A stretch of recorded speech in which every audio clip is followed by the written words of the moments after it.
to infinity and beyond! This is me. This is how I win. Were you rushing or were you dragging? Answer! You're a wizard, Harry.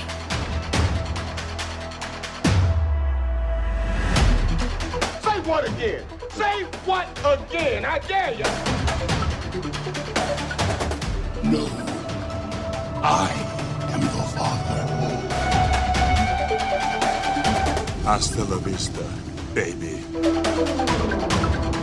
Are you not entertained? Are you not entertained? And here we go.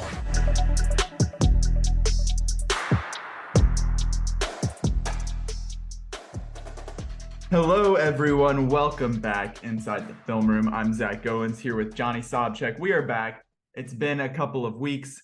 I was out there seeing Taylor Swift. Johnny was on the West Coast, living his best life in Los Angeles, seeing movies left and right, meeting up with some celebrities. And now we are back to recap all that. I'm just kidding. We won't talk too much about Taylor Swift, but talk about everything that's been going on in the world of movies and TV. We are talking Guardians of the Galaxy Volume 3. We're talking the trailer for Dune Part 2. What a day. Johnny, I know you were jazzed. And of course, we're catching up on Succession, the latest going on over there. Johnny, how are we feeling after a big couple weeks? It's been a whirlwind, man, especially being on a big trip like that. It just seemed like I pulled out of the Matrix for a few days there. And that it was doubly exciting and cool because just so happened I'm on vacation, I'm out of work, have my own time, while the big movie trailer and poster and big movie news that I've been waiting for literally months happens while I'm on vacation. So that was really nice, just to not feel like, oh God, I'm gonna be at work, or I'm gonna have to how am I gonna try to watch anything or do anything related to You didn't have to go to the bathroom, watch it on your phone or something like that. Well, I guess you did watch it on your phone since you were literally just off of Space Mountain at Disneyland. Yeah, that is true. Yes, it was still on my phone, but I had my earbuds actually with me in my backpack, so I just popped those bad boys in and watched the trailer. But between the Dune trailer, poster, all that good stuff, and then my trip and Guardians of the Galaxy coming out, getting to see that at the Chinese theater in LA, and just going back and forth coast to coast in a matter of a week a couple of times. It's been a really fun, good time. I also got to see some really cool first time watches for myself, and some not first time watches, but a couple of my favorite movies I got to see on film prints out in LA at some special theaters. So it was just a really good time. It was a movie filled adventure, and I did some studio tours, Warner Brothers, Paramount, Universal. Really couldn't have asked for a better experience. So shout out to Jake. Yeah, I was gonna say you got to do it with two Inside the Film Room members as well. Yep. The original Jake, original co-founder, co-host of the pod. Shout out to Jake Lawler. And then Josh Martin also was a huge help planning and being a trooper with me at Disneyland and some of the screenings and stuff. That was a lot of fun as well. So shout out to both of them for making it such a good time. Well, I'm glad you're back safe and sound. Sounds like a fantastic trip, and I'm excited to get to talk about some of those movies and some of the things that you just mentioned, because there's been a ton going on. But before we get into all that, got to plug all of the plugs here. The Rewind newsletter, make sure you subscribe. We are currently running a giveaway for the 5-movie box collection of Superman, starting with Superman 1978 on 4K Ultra HD, 5 movies. All you have to do is subscribe to our newsletter, The Rewind. You can find that on our social pages, on our website, and you'll be entered to win. The winner will be selected next Monday. So very exciting stuff there. And, not only do you get a chance to win the giveaway, but you'll be the first to get all of our Shrinking, Schmigadoon, and Ted Lasso interviews that are coming up next month. It's going to be great. So make sure you're subscribed so you can get all those. Now, the plugs have been made. What's been going on other than your trip? I know you touched briefly on everything going on. What were some of those movies that you checked out, Johnny? Was there time for any any TV or anything, or was it just strictly movies? Well, Jake and I carved out a little bit of time. It wasn't the night of release, but we watched. So we carved out time to watch Succession and Barry, which for those of you that haven't been watching Barry, it's one of the best shows by far, written, directed, acted. It's absolutely incredible. I know at the Emmys, it's been much to Zach's, pleasure. I'm sure it's been overshadowed by Ted Lasso in the comedy category over the last few years, but it is very much worth the watch. And that comes on right after Succession on HBO, like Sunday nights. So it's a great double feature television wise. And then as soon as I got back, I got back not late Saturday, but Saturday evening. And then I was ready to watch, the new episodes that we'll be talking about for Succession, at least this week, and Barry as well. And then as far as the movie side of things, so that was all I did for TV. The movie side of things, though, I did get to catch a press screening for Guardians the night before I left, which was really convenient. Didn't have to wait a week to see it. So that was great. Love that. And then as soon as I got there, just real quickly, I saw Hard Target, the John Woo film from 1993. I'd never heard of it before, didn't know anything about it. We went and saw a 35 millimeter film print at the New Beverly Cinema in LA, and it was awesome. It was a really fun time. John Woo, I mean, he's such a famous action filmmaker, and this is one of his not as widely seen or as highly regarded films, but I had a really good time with it. It stars Jean-Claude Van Damme, I should say, and it's just a very different, like, fun, like, epic action-packed movie. So I think people should go check that out. It may be harder to find, but if you get a chance, you should watch it. Speaking of harder to find, that night we also saw at the Arrow Theater, we saw The Heartbreak Kid in Santa Monica. That is a film by Elaine May, which she only did a handful of films, but she's like quite famous for like her writing and direction. She was a playwright as well and has won all sorts of Oscars, from Grammys to Tonys and Oscars. So she is awesome. I'd never seen any of her work, but saw The Heartbreak Kid. It is absolutely one of the best written and just overall like funniest films I've ever seen in my entire life. And the reason I mentioned that it's hard to find is it's legitimately not accessible via streaming anywhere that I'm aware of, or physical media. The only option folks really have to watch it, from my understanding, is a terrible quality rip that is on YouTube. So if you go and want to watch it, if you're desperate to see it, which I would still go check it out, because even people that have seen it only on YouTube really love it. That's a movie that is like top tier, from like the 70s, and just like in the rom-com or like cringe comedy kind of space. I would say it's really, really great. So go ahead and check that out as well. And then for a couple of the movies that are some of my favorites that I got to experience there, I saw Barry Lyndon, Stanley Kubrick's Barry Lyndon, at the Academy Museum on a beautiful 35 millimeter print from Warner Brothers that they gave to the Academy to screen. And it looked amazing. It sounded great. It was on a huge screen. It was presented in this big theater it's like 1,000 people at the Academy Museum. And it was a really awesome experience to see that, because it is probably my favorite Kubrick and just one of my favorite films, period.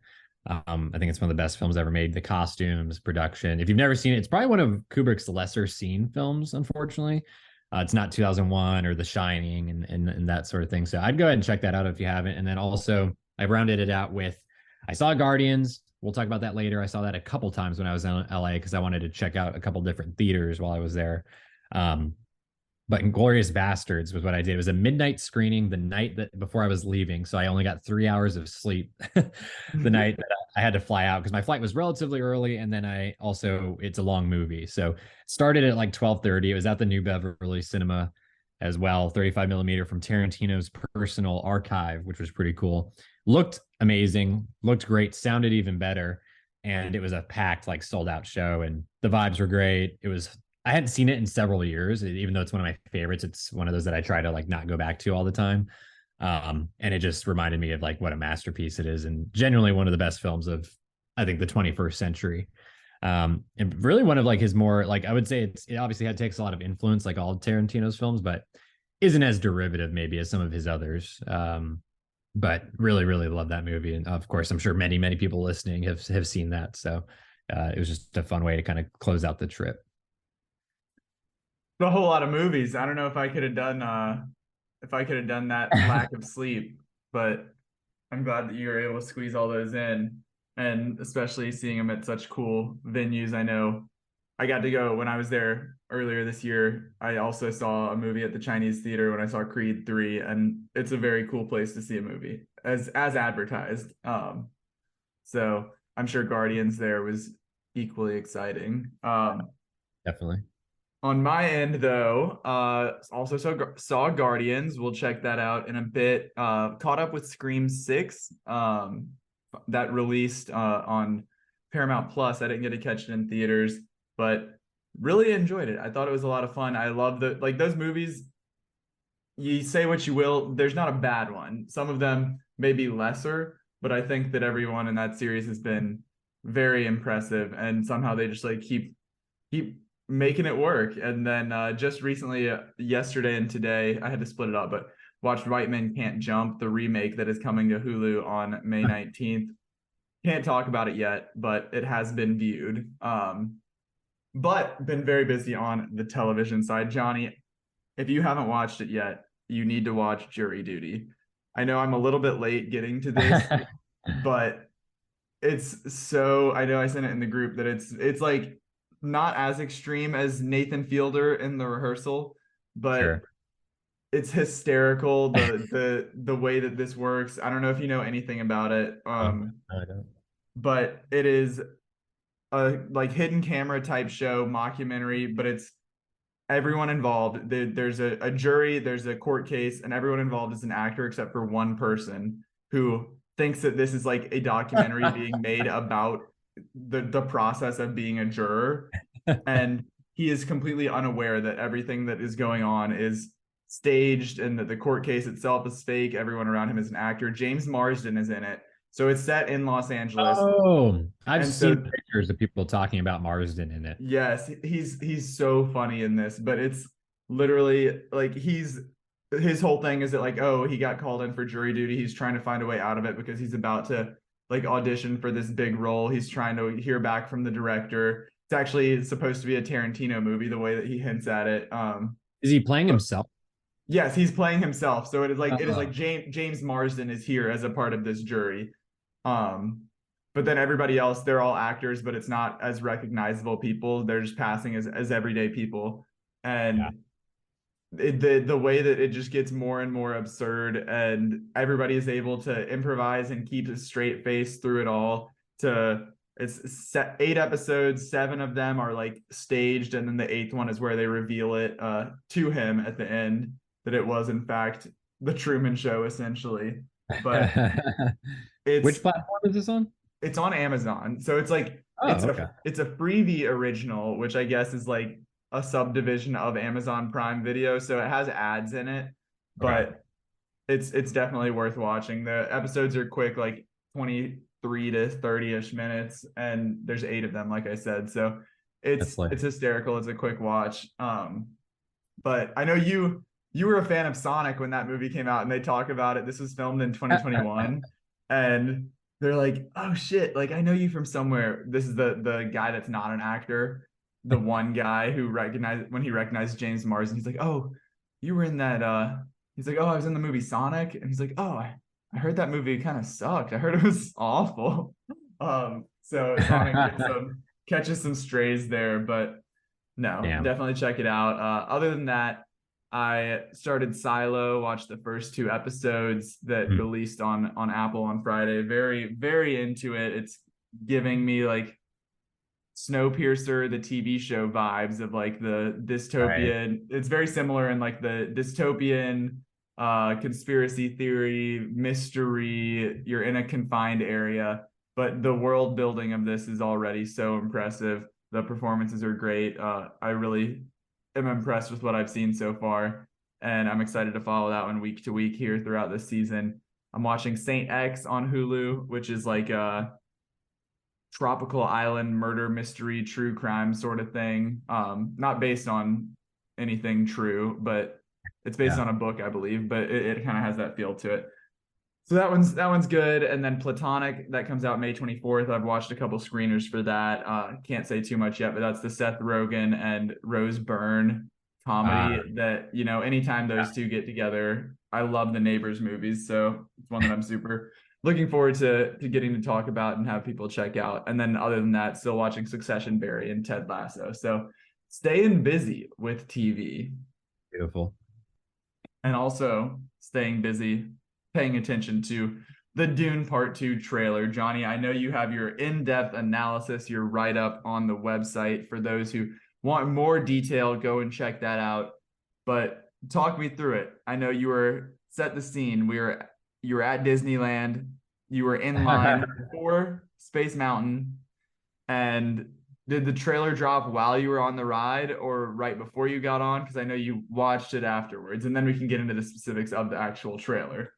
Yeah. Okay. So it was literally like lining up. We got in line and I was like, oh, well, like it'll probably drop before we even get to the ride. And then because it was the very first ride of the day, but the line was like kind of filling up. So I was like, okay. And then as it like got closer and closer to the trailer drop and like I saw how the line was panning out, I was like, yo, it might be before, and then I was like maybe after, and then it literally lined up to where as we were getting on, I knew the trailer was like coming out. It was like right at 9 o'clock in the morning, East Pacific time. So I was like, oh my God, I can't believe it. I mean, of course, I'm getting on this ride at Disneyland, so I'm just like, whatever, and still had a great time, obviously. But all I knew was like, that's not a bad place to be, like a bad alternative. And yeah, what Space Mountain's like, I don't know, 2 minutes max. So yeah. When we were finishing the trailer, you were starting it. You weren't that far behind. Exactly. Yeah. I was like in my head though, just the entire time I'm on the ride, I'm like, as soon as I get off this ride, I'm whipping my phone out and like copping on.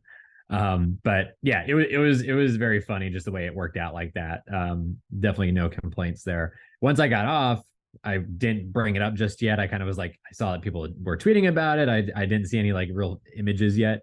And then once I got to the end of the queue, that's when I popped out of my backpack. I got my earbuds and then brought up the YouTube link and set up the highest quality video I could find, and then I watched it, and I was very, very pleased, obviously. As you can imagine, I was very excited and I loved everything that I saw, and I'm sure we're going to get into more details. Yeah, I'd like to hear more about what you thought, Zach, because obviously we haven't spoken about it yet. But yeah, it was a very funny incident, just how it happened to come out right when I'm at Disneyland on the other side of the country on vacation. Yeah, I was nervous for you. I was hearing the messages or seeing the messages. Josh mainly was there to get your reaction and relaying it to us while you were busy watching. But that was hilarious. Yeah. I was pumped up, man. I know we knew this as book readers going in, that it was going to be what the vibe of part 2 is going to be versus part 1.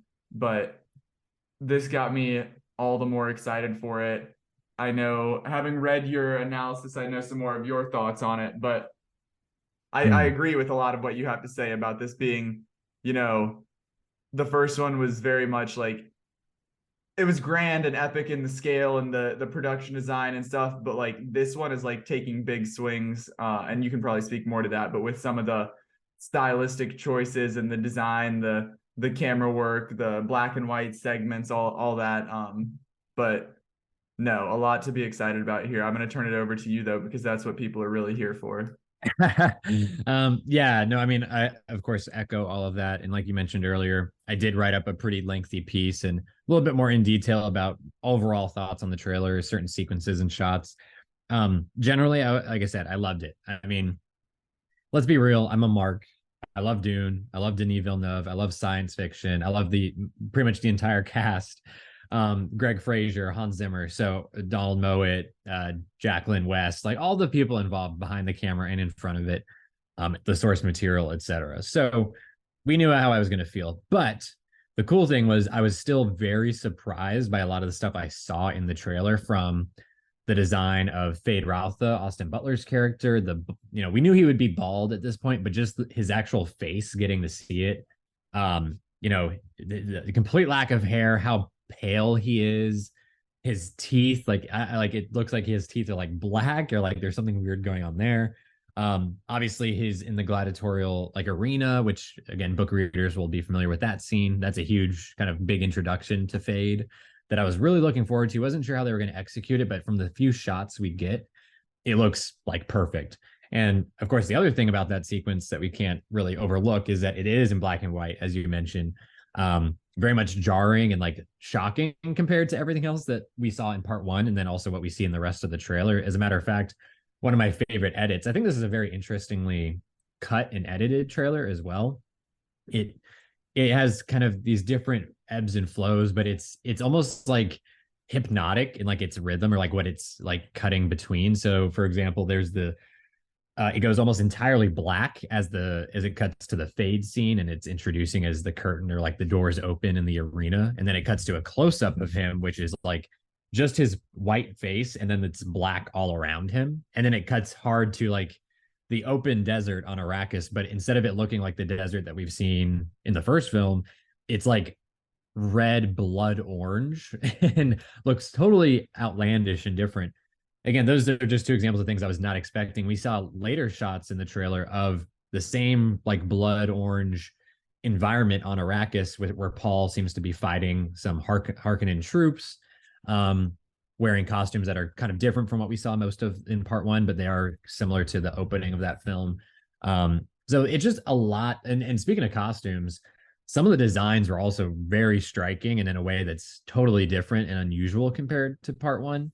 I mentioned this on Twitter recently, and some people were very much in agreement with me, although there were some detractors as always. But in part one, and for a lot of fans of the book that I'm a little bit more in tune with than maybe some other like movie, film Twitter folks, some people felt that part one was a little too like brutalist as far as the style. Like Denis Villeneuve very much like made it seem almost like grounded or like more realistic. It wasn't as flashy in some regards as people might have expected or maybe wanted to see. And in this trailer, I thought he completely went the other direction as far as some of the, again, black and white, the bright blood orange kind of coloring of certain sequences on Arrakis. It looks like the costumes for some of the it looks like maybe the Bene Gesserit / Fremen characters. I mean, it's pulled right. It feels like it's right out of the book or like some fan art that you would have seen at some point. It looks incredible. Like Jacqueline West, the costume designer, I feel like just went like they knew it's part two and that there's not guarantee there's going to be another movie. They just went all out, and I feel like you can see that in some of the designs, including if you look in one of the shots, at least a couple of the shots from the gladiator scene. Fade Raltha to this behind him and to the side, like kind of flanking him. There are these dark, like pitch black figures with these almost horn like adornments on their heads, like hats or like crowns almost. It's like totally surreal. Like it looks like it's out of like some sort of like expressionist like film or like some sort of like nightmare like that you would see. It's just very, very different. And like I love that it seems like Villeneuve, I'm sure this was his plan all along. I definitely don't think it's like a response or like a pivot by any means. I think it's all along with his vision. But like you were saying, for people that read the book like you and I, we know that the second half of the story or the second movie is really going to be where they go all out in terms of the action, the political intrigue, the Fremen culture, the spice, and how that can affect visions and different like interpretations of the world and reality, basically. And we do see more Fremen culture in this as well, which I thought was another great highlight. Again, I mentioned the costumes, but the worm riding, the sietch, the little hints that we get at the sietch, which we don't really see in full, just more teased in this. Some of the Fremen technology, the water of life sequence, which again, the prop for the water of life, and also the person holding it, the woman most likely holding it, the costume, it just looks unreal. Like it's just, and again with the editing, the way it was all timed, and the music using Zimmer's original score. And it all kind of wraps up with that worm sequence that leads into the shot of Paul. First there's a scene of him fighting Fade, it looks like, which I won't go into details or spoil, but there's that. And then there's the sequence that caps it off of the shot of him on the cliffside, standing above thousands and thousands of Fremen, and just kind of wondering or kind of feeling out like, wow, how are they going to execute that scene, or what is that going to lead into? I feel like the last hour or so of this movie is going to be absolutely bonkers and so epic, and huge. And I'm just so curious to see how it's all going to come to life and like how Villeneuve is going to execute it. Because if he pulls it off, it's going to be some of like the all-time great like sci-fi cinema, or like even just like action like sci-fi cinema, Lord of the Rings style like battle sequences and like all that good stuff. And that's what I think some people that felt like maybe the first movie was a little too dry, no pun intended, or like a little too slow maybe. I think all those complaints are going to not really be present for part two. I think if anything, it'll be like, oh my god, this is so weird and kind of like overwhelming with certain like images and like the editing or like certain action sequences and stuff. So just really, really excited to see how that's all going to be executed in the film. And just getting this short taste of it, I thought was just a great like appetizer. Obviously, like it's our first experience with it, but after months and months of not hearing anything, not really seeing anything, to get everything we got, including that poster, which I thought was a great teaser poster. I think it looks perfect. Gives you kind of vibes of like a 60s or 70s like sci-fi paperback kind of novel feel. I'm really, really just digging everything. So no surprise, but also surprise because just certain things that I took away from it. So that is probably enough of what I can say. And like I said, go check out the article because I go in more detail there. But any last things that you wanted to mention from what I said, Zach, or any of your own feelings? Because like I said, there's a lot to absorb, and you've read the book, so you have some reference there, as well. Yeah. I mean, it's hard to compete with everything that you just said because it's very, you're obviously the subject matter expert here, and I completely echo it. I do want to, because I read the first book prior to the first, it was like the spring before the first movie came out in the fall, and then not recently, I guess within the last year, finished Dune Messiah. And so I want to go back and at least read that second half of the first Dune book prior to this movie, just to brush back up on it. But there's a lot of stuff that I like obviously still remember and saw here and am excited to check out. So yeah, I'm pumped up, and I think that everybody else will be as well. If they're not already, once we see more and more of this, I totally agree with what you were saying of the bonkers third act we're gonna get here. The absolute, like, we're gonna hit the ground running, and people will be blown away. If they liked the first movie, I feel like, oh yeah, knowing that this one's gonna be all of that plus like epic battle action, that we're in for a treat. Well, let me ask you this real quick, and then we'll move on. Obviously, this is one of your most anticipated, one of my most anticipated films of the year. It was already number one for me. This is only reinforced it as number one. I'm not sure where it was like in your ranking, but did it go up? Did it go down? Did it stay the same? How did your feelings? Was there any change from? Yeah, this was my number two for the year, most anticipated, behind Mission Impossible.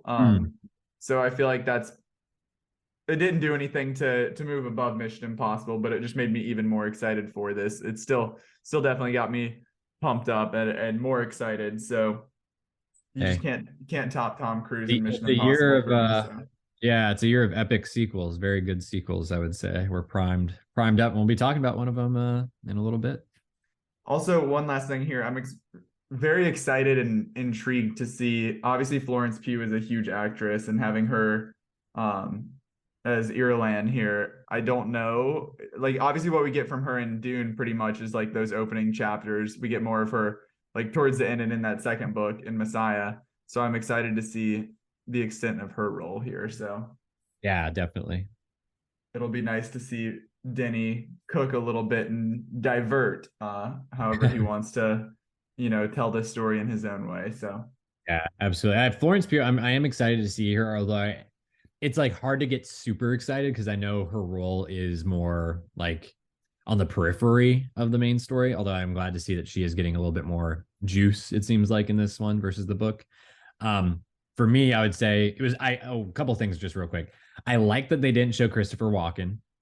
I thought that was a great choice. Don't show the Emperor yet. I'm sure that the marketing will implement him at some point, but for now, I'm glad that they left him out.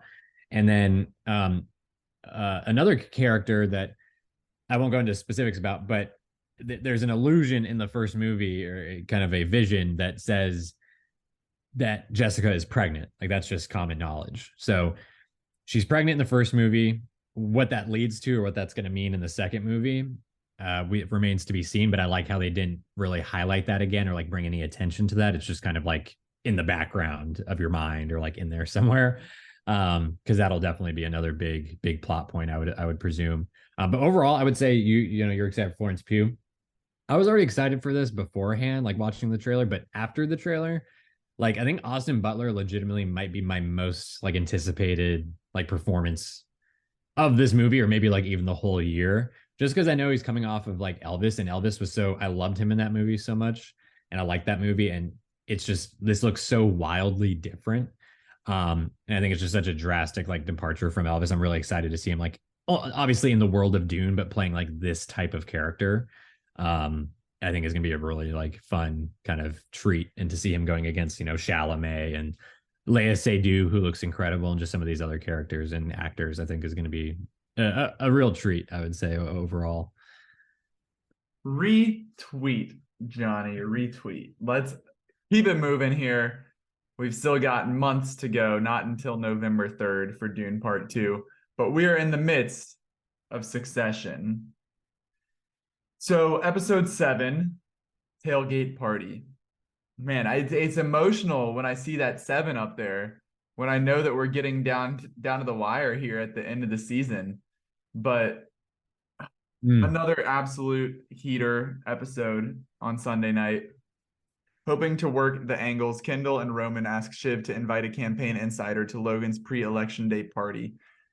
There's a lot going on here. We get like the introduction to it with Kendall and Rava and some stuff outside of this party, but the majority of this episode is all taking place at the party, hopping from room to room, conversation to conversation, and there is no shortage of thrill. There's no shortage of thrills, excitement, anxiety, tension. Like it's all here, and I'm proud of Kendall, man. This has been a long time coming, and he's finally making some power moves and seems to be in a good position. It's crazy how much things have changed over just the last 2 episodes, as far as, we'll get into as we wrap up this segment, the stock up, stock down, but he was down bad and kind of came back with last week's episode of the Living Plus and riding that momentum. His siblings are in a bit of hot water now, potentially. So Kendall's looking good. I don't know if you got the same vibe after this, but standing off against Mattson at the party, making moves with Frank, potentially advocating for himself, and I was impressed. I was proud of the number 1 boy. Yeah, I was surprisingly impressed as well, I would say.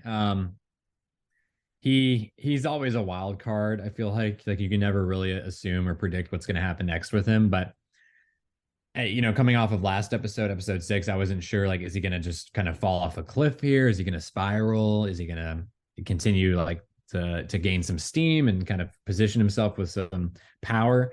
And yeah, by the end of this episode, there was some little ins and outs. He kind of had to, like you said, he was kind of meeting with certain people throughout the show and having kind of big, like almost confrontational scenes with certain characters. But at the end of it, like you said, with that conversation with Frank, I gotta be stock up on the guy, because what he said was right. What he said was accurate, and to Frank, and he seems to have some sort of support from Frank potentially. So, he is in a delicate position, but he's probably in one of the best positions he's ever been in, honestly. So, and it's hard. Like, obviously we've seen the 3 kids together, and while it may still seem shady, like Kendall's got the right to do this, because Roman is kind of obviously like going through a whole bunch of stuff. He's power hungry, just going off on a whim, and still trying to pre-grieve process his father's death. Meanwhile, Shiv is actively working against him. He doesn't necessarily know it,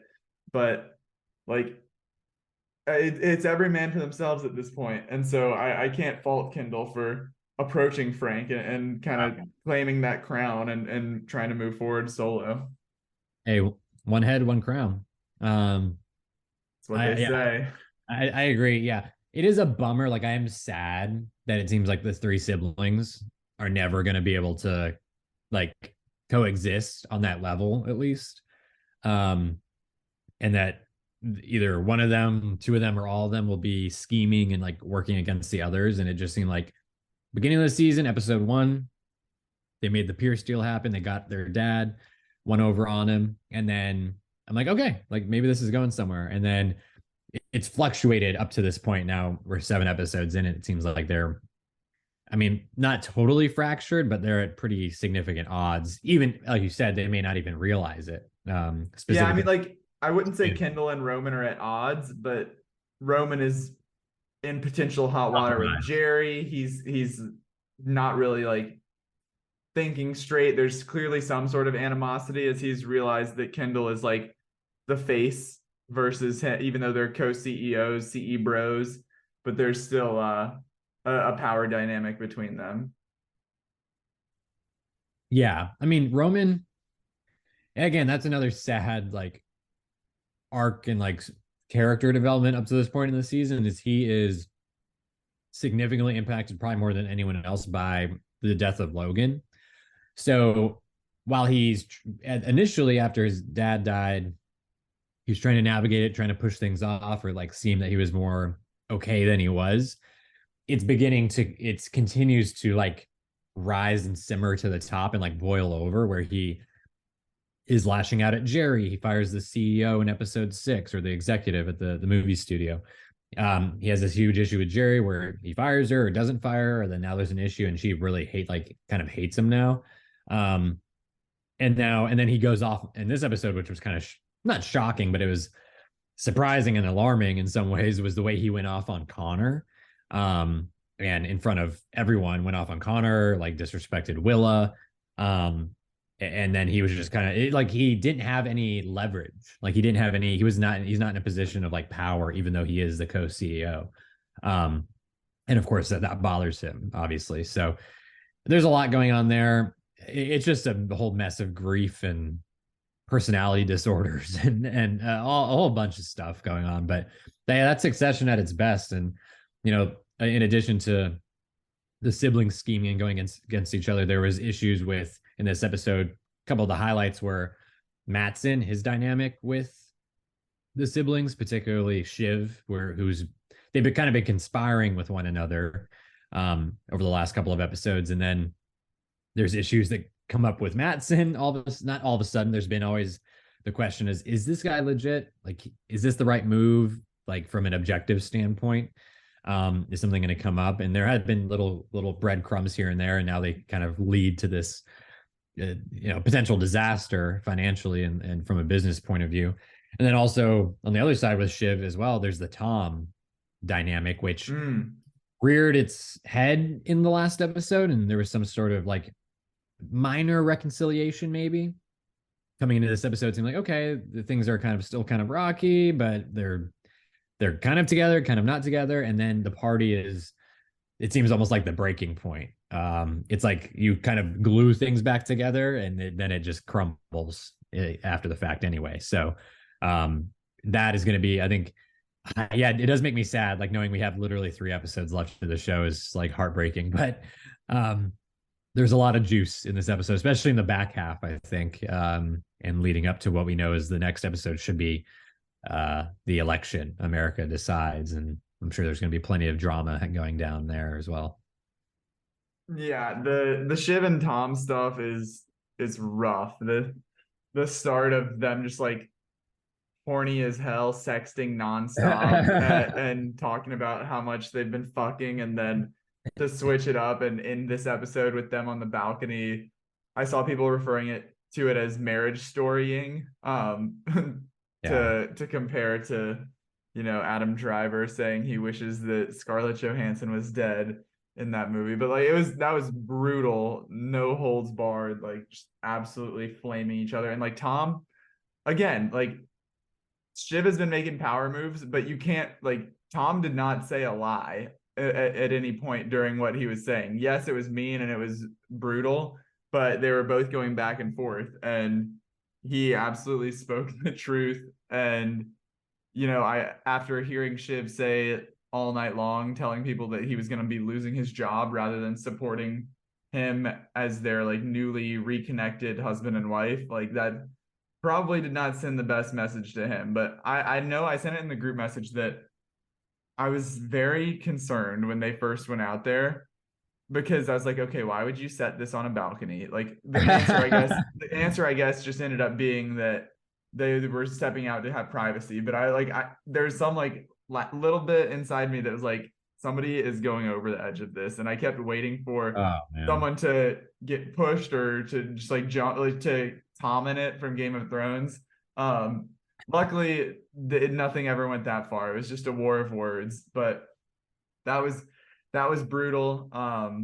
You mentioned all of the stuff with Mattson, and seeing him kind of try and schmooze everybody, but then at the same time, like Kindle has been trying to make stuff up about him, and in the process of making stuff up, actually finds a real potential flag for a reason why, you know, this deal is too good to be true, why they shouldn't go through with it. So Eva might be his downfall after all. And, you know, we talked about it a second ago, but the power moves of Waystar acquiring Gojo. What if? Who knows? I'm sure we'll get an answer here in these next 3 episodes, but wouldn't that be something to flip the script like that and have Kindle outdo his dad, which is, he doesn't even want Gojo. He doesn't care about Gojo whatsoever. Like, to him, he's still chasing this like unattainable approval from his father, and so he's trying to one up his dad, even though he's not even here to witness it. But yeah.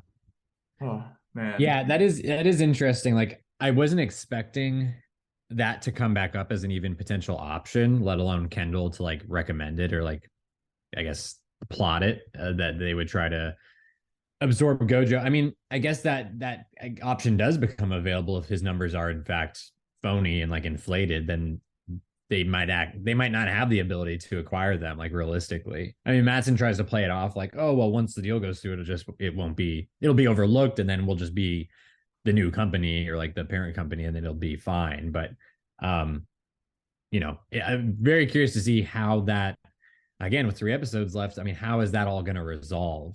There's just a lot of different variables, a lot of potential outcomes with that.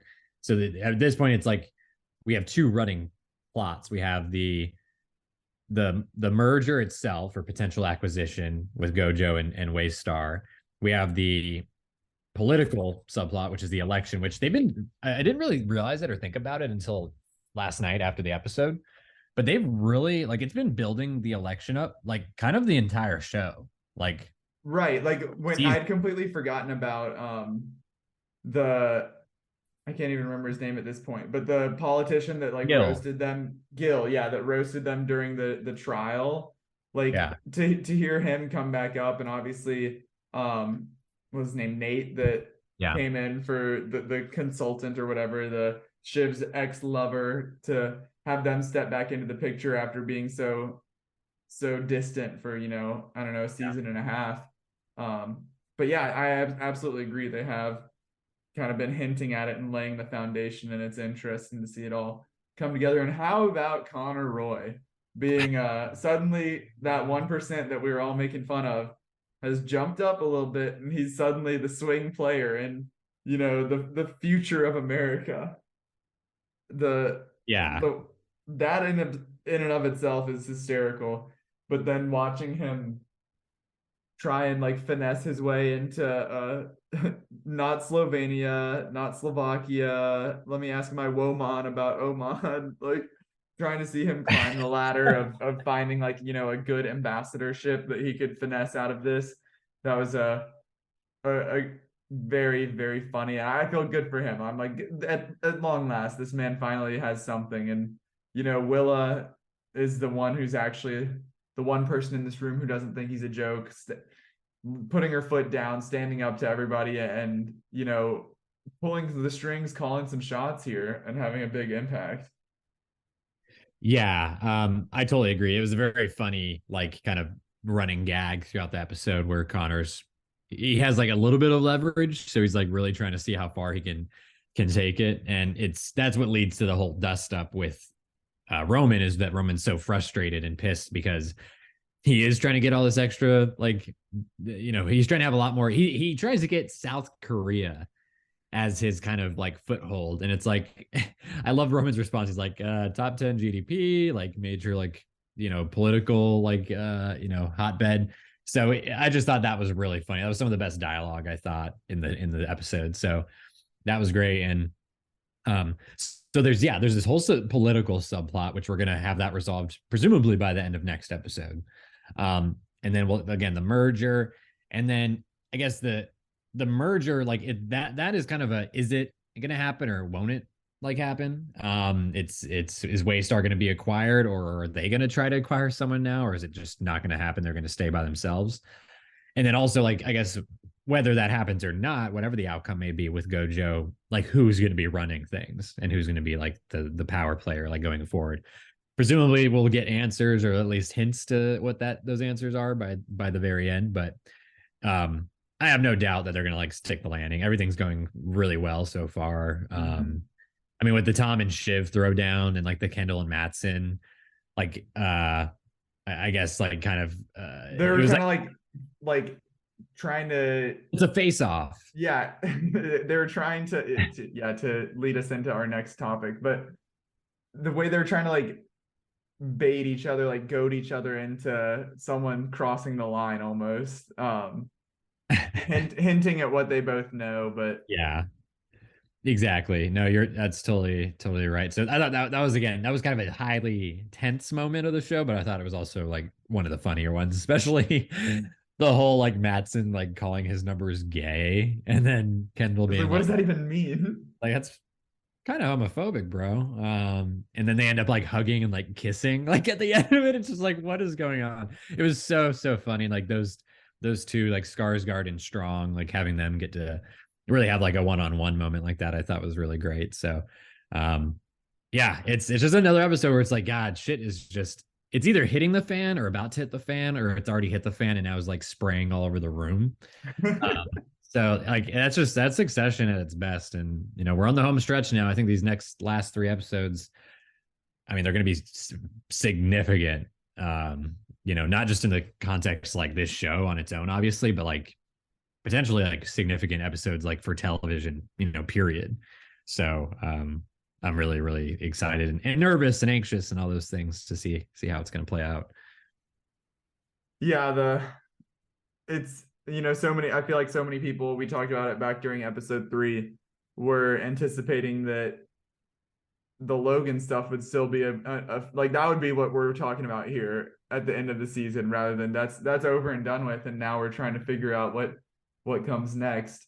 But is there a scenario, like, to put this into like Game of Thrones terms, when we were at the end of season 8 and everybody's trying to figure out who's going to be on the throne, in the throne of succession, is there an outcome that you would like to see as far as who's leading the company? And is there one that would be a brand to you in which you are disappointed with the way that it turns out? Honestly, no, I don't think so. Which is different from Game of Thrones. Like Game of Thrones just had so many like options, I feel like unless there's a huge shocking twist or like crazy change of events in the next 3 episodes, which I mean there very well could be, it seems like I can kind of see, maybe I don't see how it happens, but I could see who ends up in power. I think I wouldn't be disappointed. I think I could see and understand. I'd be fine with Shiv or Kendall or Roman. Like I could understand all those happening.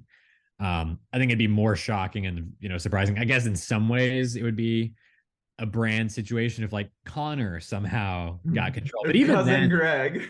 Or Cousin Greg, but even then, like it would still be like, I think that would be like again, I would imagine they would pull it off in such a way that I think it would be like, I don't know if I'd say satisfying, but it would be like, it would kind make sense. It would make sense, I think. Yeah. So in that regard, I would say no, but I know we were talking about this earlier and that kind of to the same question. We briefly touched on it, but just real quick, like one character up, one character down, as far as if you had to choose someone out of this after this episode. I think I started off saying it and I am sticking with it. Kendall on the rise.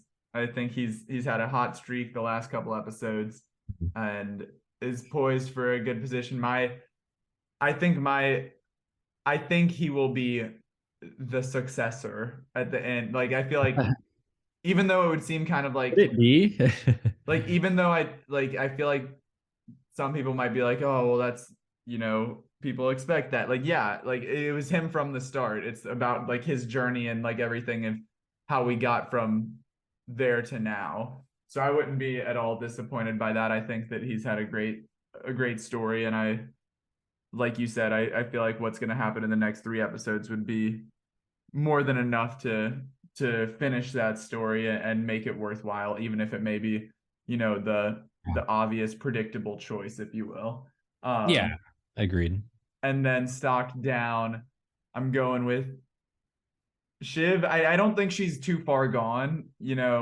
Ooh. She was very concerned with hitching herself to Mattson and Gojo, and now this could implode. I don't think she's like, nobody knows that she was secretly working with him. Like, sure, maybe Mattson would out her or something, but I don't think it's not like she like publicly aligned herself, like had a fight with Kendall and Roman or something like that. So I think she's stocked down a little bit this week. Obviously the Tom stuff is also a big hit. Maybe she may not act like it is, but we know that there's emotional connection and pain there. So I don't think she's too far down to recover, but I think she's down for the time being. But I will say one of my my no guts, no glory prediction.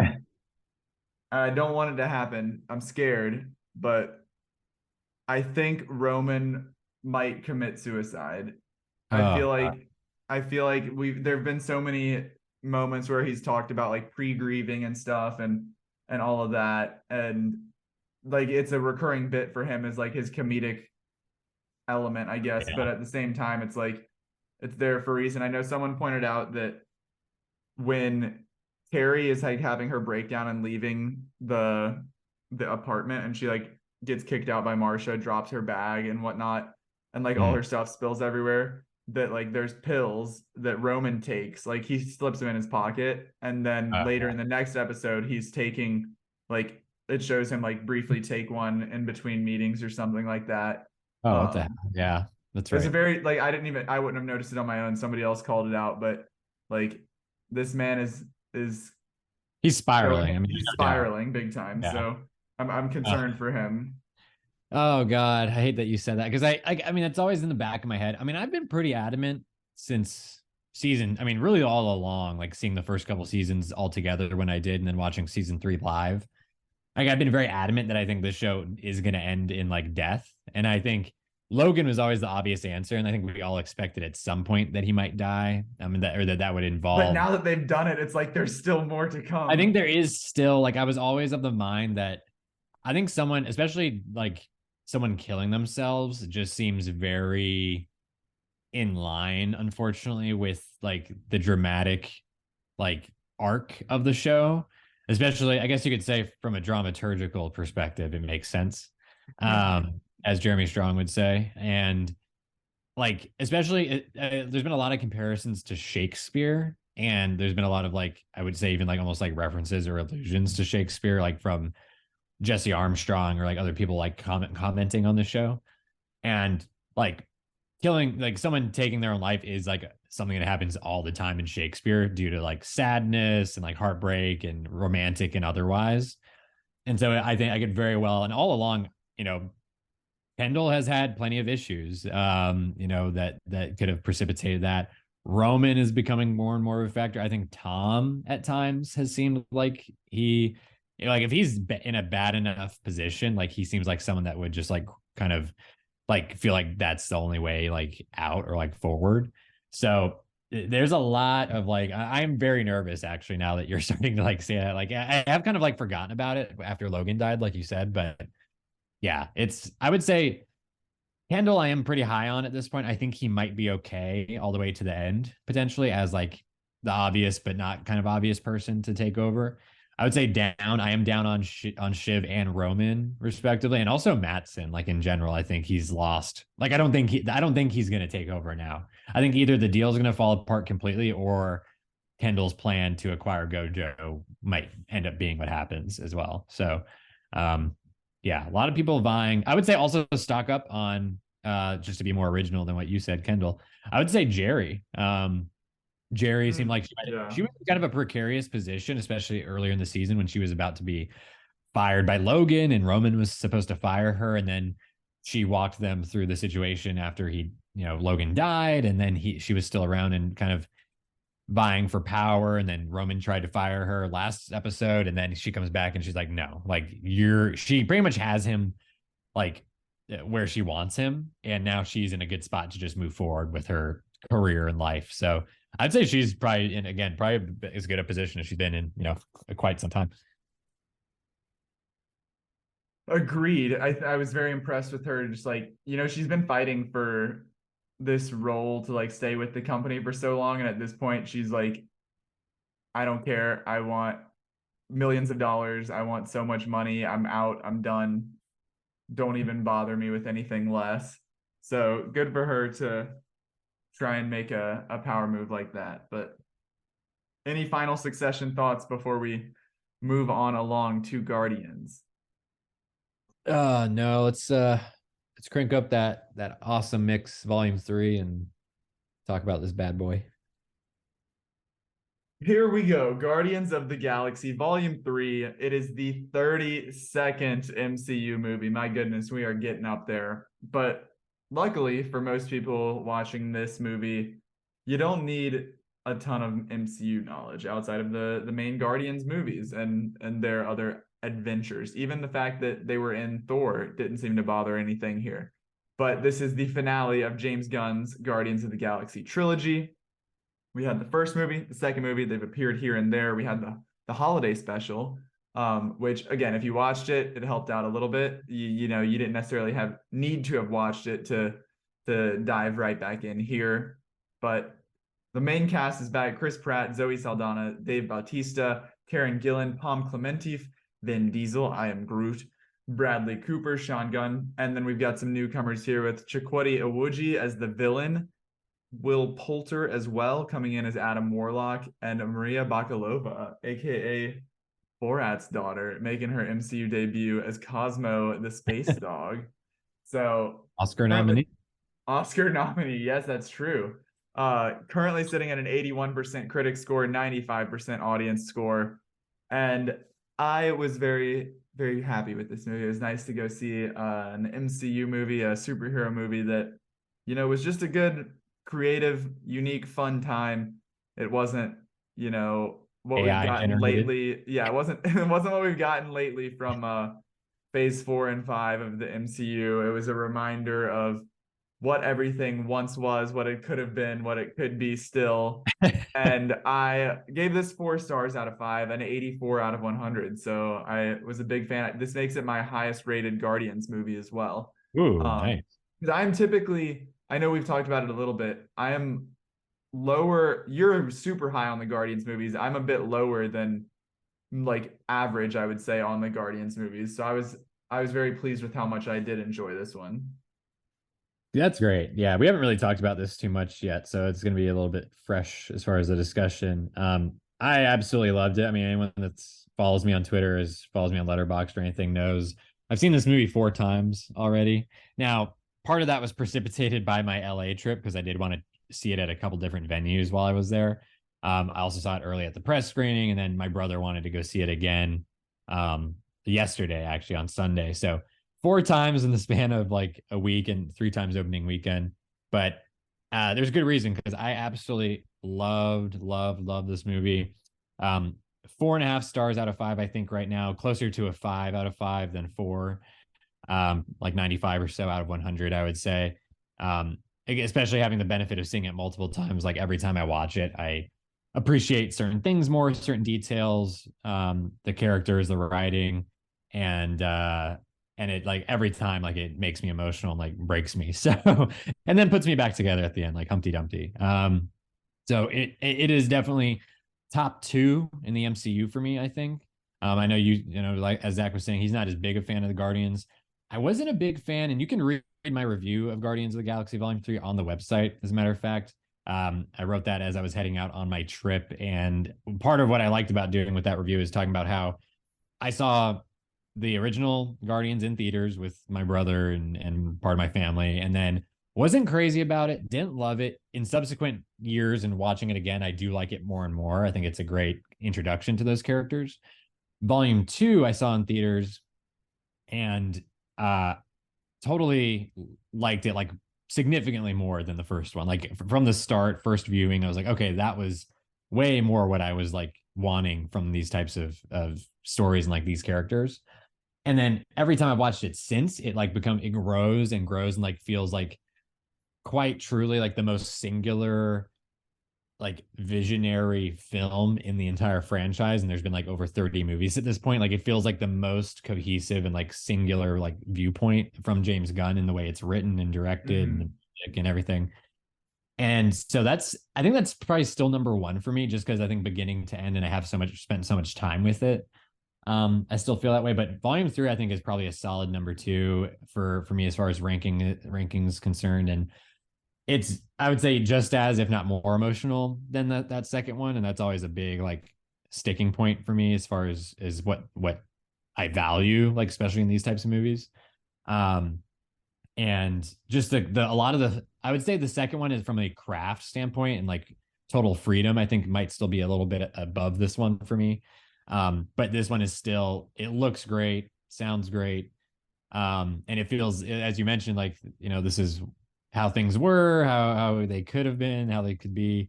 It does feel like kind of the death of the MCU in a way. Like, there's a certain finality to this that feels kind of like an Avengers Endgame. And even like, I would say even more emotional in some regards compared to that, or like more definitive, like as a conclusion than Endgame was. So, and these are characters that we've had for close to 10 years or like 9 years now. And they were part of those Avengers movies. They have been a big like fan favorites, just like Iron Man and Captain America were. And now a lot of them are not going to be around. So this was a big, like, awesome experience. And, I want to hear more about Zach's thoughts. We're going to dig into it a little bit deeper, but obviously a huge fan and would recommend it if nothing else. Yeah, I agree completely. Let me lay down the plot real quick before we keep it rolling. Peter Quill, still reeling from the loss of Gamora, must rally his team around him to defend the universe along with protecting one of their own. A mission that, if not completed successfully, could quite possibly lead to the end of the Guardians as we know them. We knew heading into this that, Zoe Saldana was not coming back for more Gamora. We knew that Dave Bautista was done with the MCU, no more Drax. So those two were set in stone, and then it was just a matter of like, how are their exits going to be handled. James Gunn is obviously moving over to DC rather than Marvel. So like you said, a lot of the finality of this, we knew this was going to be the end, like that synopsis said, of the Guardians as we know them. So another thing that I feel like people knew in general, but this was very much going to be a Rocket movie. Rocket Raccoon getting a lot of showtime here. Bradley Cooper's voice, Sean Gunn as the onset Rocket, but a very shocking, emotional movie about this raccoon that has sort of been, a fan favorite, but sort of a secondary character in the grand scheme of these movies in the MCU. So I think putting him front and center, I guess a little bit more of the plot being that like we're digging into his past. We're learning about how he was created, which has always been something that he has never opened up on, and refused to be named a raccoon, refused to acknowledge that. And so we learn about how he was created. We see him in the present day. He is injured and kind of incapacitated, and the Guardians are rushing to save him while also trying to stop this new character from kind of taking over the world, or I guess reinventing the world. Yeah. But I think for me, a lot of I'm really not a Chris Pratt fan. I feel like just his shtick in general is very tiresome, on the same level of like a Ryan Reynolds for me. Like, it just doesn't work anymore. It did once. And so that's been sort of what I feel like has been a detraction for these Guardians movies for me. And Star-Lord has always been like a frustrating part of some of those other MCU movies when he is a part of it. But I feel like this one was very much, he took a bit of a back seat with this focus on Rocket. We get, when he is, front and center, it's more emotional stuff rather than just like one-liners and gimmicks. Instead, he's diving into this, trying to rebuild this relationship with Gamora, and being a a more selfless team player, he's come a long way as far as the way that he leads the Guardians. So that was able to open up a bit more for me, and we got to see more from Drax and more from Mantis. I think Palm Clementif as Mantis, like, she was hysterical in this entire movie, and she always has been. But I feel like there has been a significant, talking about stock up, stock down with Succession. I feel like she has just like risen astronomically and had like a huge role in this movie that was very, very refreshing to see her have a much larger part. Groot obviously still doing the same old, but just growing and showing some new powers, and I won't spoil anything, but having some fun at the end. But I feel like that for me, mainly just like the more even distribution of characters and who's the focus is on, helped make this a lot more enjoyable for me, because like I said, that one barrier to entry for these movies has always been Chris Pratt. But the what we were talking about earlier with James Gunn and his craft, his vision for this, I think something that the best way to put it is like, this is such a weird movie with like the places that they go, the creatures that you see, the set designs, the places, the prosthetics, the effects, like what's practical, what's digital. There's so much weird, strange, unsettling, unique things that it makes it feel like there's so much depth and layers to every single part of this. And you've seen him talking in these interviews about like making the best product possible, and he absolutely did, rather than, again, to go back to phase 4 and 5 of what we've seen so far, like everything is just so formulaic and cookie cutter at this point, that to have these sort of deeper visuals and storytelling plot, like all of that being so carefully crafted, you can feel it. It's very evident that this is like something different than what we get with the MCU. Yeah, no, absolutely. I'm glad you highlighted that. And yeah, he has been talking about that a lot in the interviews and the press tours. And you can feel it, you can see it. It's all very evident. And just the time and care and the thought that's put into all of the work from I saw him say in an interview, like just before we started the show, like this is the most like prosthetic makeups and like prosthetics in any movie like ever, like basically. And you can see it and you can feel like the craftsmanship, and it at the same time, at least on the first time you're watching it, you don't think about like, oh, that's someone in like makeup, or like that's fake, or like this is a prosthetic or anything like that. Like the story is so compelling, and you care about the characters, and like you're just kind of entranced in the world and like the different places they go to and everything, that you're just like along for the ride. But at the end, you realize the reason you are along for the ride and so like wrapped up in it is because it's made well. Like there's passion and care put into it. It doesn't feel like it's just rolling off the assembly line. And I think that, one thing that I mentioned as soon as I saw it to you and like our group is, I think this is one of the most like, it's one of the darkest and like more disturbing like PG-13, or at least MCU movies. It's by far, I think, as far as MCU movies is in terms of violence and like disturbing like material.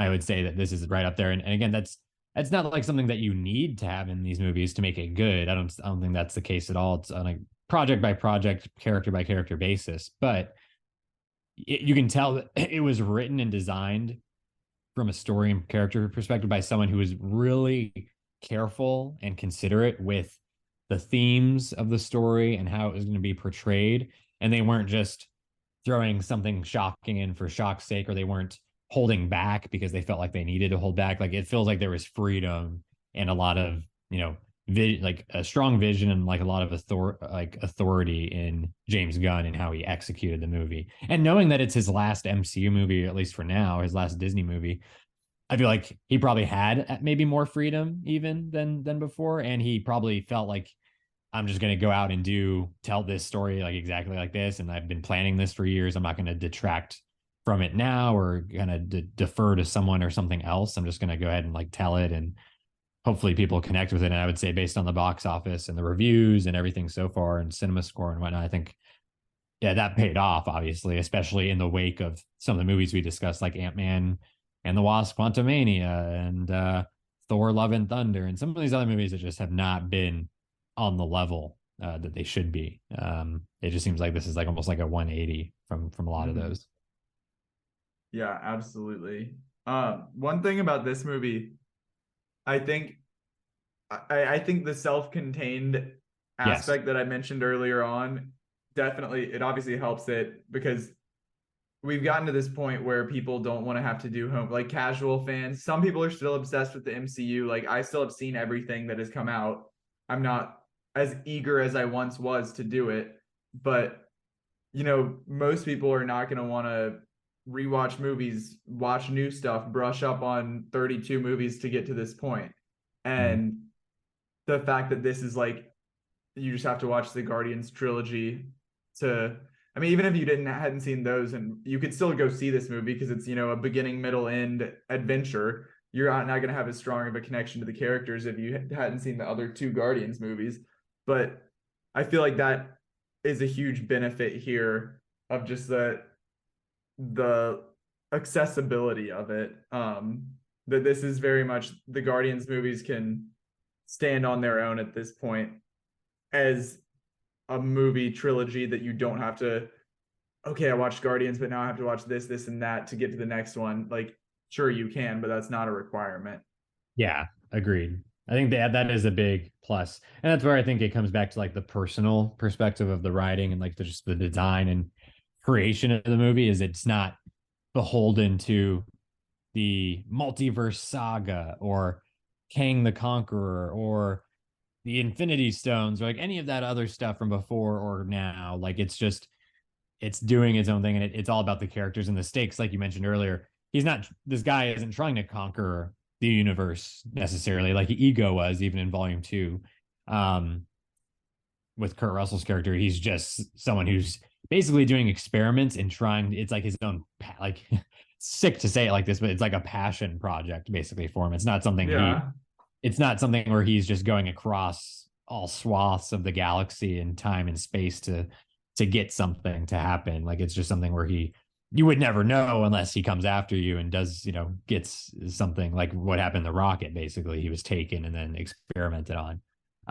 And the stakes of it are, as you kind of alluded or mentioned earlier, it's about just saving lives. Like it's not about saving the world or like a planet or a universe. It's just really, it's kind of really about one life in particular, more than others. But there are bigger, themes at work and kind of like wheels that are turning at certain points of the movie that I thought tie in very well to the kind of main story of the like the film overall, which in itself is a great extension of the first two movies. Because I think if you go back and watch the first two after seeing this, especially if you like this movie, you're going to enjoy the first and second even more because you're going to know, since James Gunn, brilliant as he is, was planning this pretty much all along, and the characters, their arcs, Nebula and Rocket and Mantis from volume 2 and Drax, like everything makes sense and it feels satisfying and nothing feels tacked on or nonsensical or anything like that. Like it just feels like a great satisfying completion of these stories for a lot of the characters and like the group of the Guardians and like overall. I know obviously we've mentioned James Gunn is moving to DC. Oh yeah, those other actors are stepping away from Gamora, from Drax. We get the teaser and the mid credits of the revamped Guardians of the Galaxy.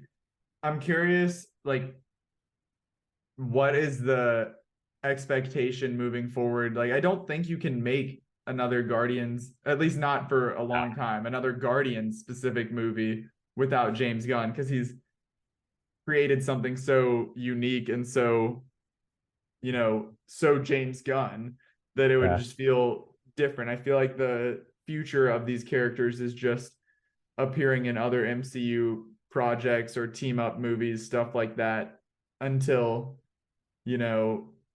however long passes to try something as like maybe even like a Rocket movie or something, like not a Guardians movie, but like a smaller, I don't know. I just feel like you can't do a Guardians movie without James Gunn. To some degree, yes. I think I mean, if you do just a different roster of characters and you just approach it from a completely different type of style, I think it would work. I think you really have to just like, you have to basically act like you're rebooting it. Like you have to act like you're going from Christopher Nolan Batman to Matt Reeves Batman, or you know, just something that's drastic, like Sam Raimi Spider-Man to the MCU Spider-Man. Like it just has to be a different, can be similar characters, can be similar types of story, but this I think the style and aesthetic has to be a complete, like from the ground up type of remodel. So I think that there is, I'm intrigued. I think that they set up some really cool stuff in this for the future. The question is, like, that's great and it sounds cool and looks good because James Gunn just did it and set up certain characters or certain stories potentially. But when you have someone else that's going to write it and direct it, and might have different actors or different characters that maybe we don't know about yet or haven't been cast by him and whatnot, like, is that really going to be satisfying? Is that going to look good or be like and end up with a story or a movie that you care about and like enjoy, like on the level of these three? Obviously that's a ways away and like remains to be seen, but I do not envy. I mean, I didn't envy Kevin Feige before this. Over the last couple of years, I haven't envied him, but I think now more than ever, I'm just like, wow, like it does. Like we were walking out of the theater yesterday. I mean, my brother were like, well, that's kind of it. Like from an MCU perspective, like in our terms, like there's nothing else I'm looking forward to. Like this for me was the grand finale, and Blade, that's cool cast. Thunderbolts could be an interesting concept. Big Avengers movies, those are always big spectacles in the theater, but I'm just not here for like anything else really at this point. So James Gunn's running over DC. Thank God. I've always been a huge DC fan. Batman, Superman, the works. And I'm just so like grateful to like really after this, like I thought I was grateful before, and then I saw this movie and I'm like, wow, like this guy is doing Superman and he's going to be in control and like overseeing everything at DC for the next 5-10+ years. We're going to get some special stuff, not even just from him, but just from what he's kind of heralding over there. So I'm bummed. Like one of the things I wrote at the press screening afterwards on the card was, I think the last thing I wrote was, I'm going to miss James Gunn in the MCU. And that is like, kind of sums it all up. Like I didn't say outright, like, damn, this is it. Like, this is the end on the card. But I was like, yeah, this is kind of like everything that's great about this movie. I'm not really seeing in like the other movies recently. And I'm not really expecting it going forward, unfortunately. Yeah, that's absolutely true. That is, the bleak outlook, the bleak future of getting a trailer for the Marvel, which the Marvels looks like better than I anticipated, but still it's no, like, I'm not eager to see it. I'm not expecting big things, but it's just this thing is fading and it's fading fast. Oh man, we didn't know what we had back in 2019. But any final thoughts on Guardians here before we wrap it up? I've praised it enough. I absolutely love this movie. My favorite of the year so far.